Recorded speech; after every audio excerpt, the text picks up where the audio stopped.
we got going on here. All right. Okay. All right, everybody. Terrence Popp here, Redonkulas.com, and we came up with a new idea for a show on the way back from Mr. Sharp's studio in Philadelphia. 9 hours in the car, man. Yeah. Well, you know, I don't know. I think it'd be a good idea for us to do some filming of us, doing reactions to articles and other things going on in the real world that are not scripted or done in advance. So we come across a lot of articles that they're not long enough to do a full episode on, but they're still interesting and you want to cover them, you know? Why white people owning dogs is racist? What the? Are you? No. Yes. Is this who published this? UnitedWildlifeUnion.com, and it's written by someone named, this has got to be a screen name, KD6, CAYDE-6. The need for white people to claim pre-made or pre-discovered things is not isolated to just this incident. Countless times in history, whites have been caught stealing the work and talent of POC for their own success. What's POC stand for? People of color. Oh, I thought it's a piece of shit. Two in the stunning, one in the brave. Pull two back, give it a twist. How does this affect us right now? If you are white and own a dog, you are openly participating and advocating for cultural appropriation and colonialism. Oh, and there you go. There we go. Colonialism. Cultural appropriation has to be one of the stupidest things that has ever come out of the Marxist left, and that is one hell of a long list of shit. You know what? Like my daughter, dropped those words on me when we were at the Asian market. Oh, I was like, seriously? Get the It's outta cultural here. appropriation to enjoy sushi or a carafe of hot sake, which is quite delicious, by the way. As long as you. Well, the thing is like, she's like, I don't feel comfortable in here because I feel like this is some cultural appropriation, and I'm like, all right, listen here. You see how big this place is? Okay, now if it was just Asian people, they couldn't afford it. Good point. There's not enough Asian people living here in Michigan in this particular area that come out and shop at this place on a regular basis to keep the lights on, the refrigerators going, everything else.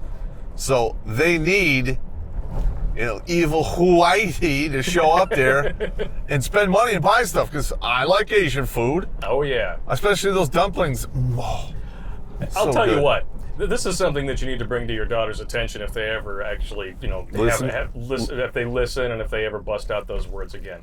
This country that they live in and enjoy the freedoms of, and gives which affords them the opportunity to say such stupid shit openly and without consequence, wouldn't exist without cultural appropriation. Correct. We are a cultural melting pot, or a tossed salad if you prefer. Wow. You got different ingredients in the salad, but we're all covered with the same ranch dressing. Well, the thing that earned our freedom was the same thing we stole from the Chinese. Gunpowder! Winning!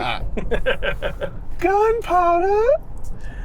I mean, why does cultural appropriation have to be a bad thing? If you are projecting a love of a culture, dudes walking around wearing Hawaiian shirts or something like that, why does that have to be a negative thing? Aren't you showing an appreciation for a culture that's not your own?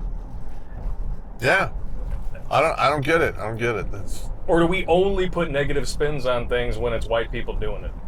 Well, in all actuality, they're just doing this to create more villains. Well, yeah, when you really don't have anything to bitch about, you have to create villains. You have to split people up into smaller and smaller groups and keep them fighting amongst themselves for the crumbs, the leftovers, that are actually being hoarded away by the same politicians they vote for, but they say nice things, so they must be good people. If you honestly think politicians care about you, you need medication. And statistically speaking, you're probably already on it. Have them up your dose. I'm finding out exactly how many people died because Whitmer forced sick people into, convalescent homes. Cuomo in New York, same thing. And of course now both of them, responsible for the deaths of thousands of our grandparents, are blaming Trump for it. Even though the 10th Amendment forbids him to act on it. He has to delegate control to the states. Wow. And they're trying to point to other countries saying, well, this person in this country, they took the reins and did it. Like, they don't have a constitution, you fucking numbnuts. They don't have a Bill of Rights. You can't compare apples to oranges, or in some cases, steaming piles of fucking horse shit. Yeah. I'm getting spun up. We're getting spun up here. We're getting spun up. On a tangent. If you are white and own a canine, please consider donating them to a local POC family or non-kill shelter so it can truly find the perfect home. Yeah. I'm white, so I'm automatically bad for my dog. Yeah, I'm not gonna treat my dog as well as some stunning and brave POC. What do you think is gonna happen to all these dogs if all of a sudden all these families like, you're right, I shouldn't have a dog.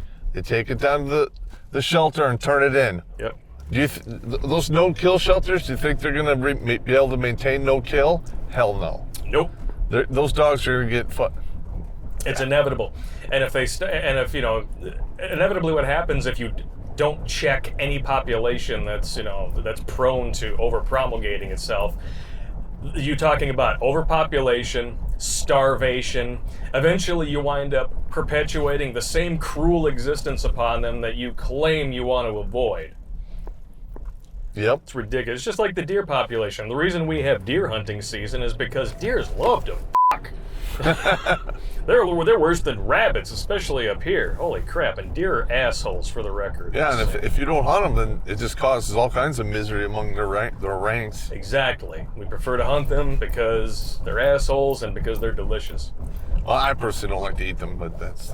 It depends. If you can cook a good venison steak or a venison burger, it is a little more gamey, but you got to know how to season it. Nah. Venison jerky, though, that's the bomb. Nah.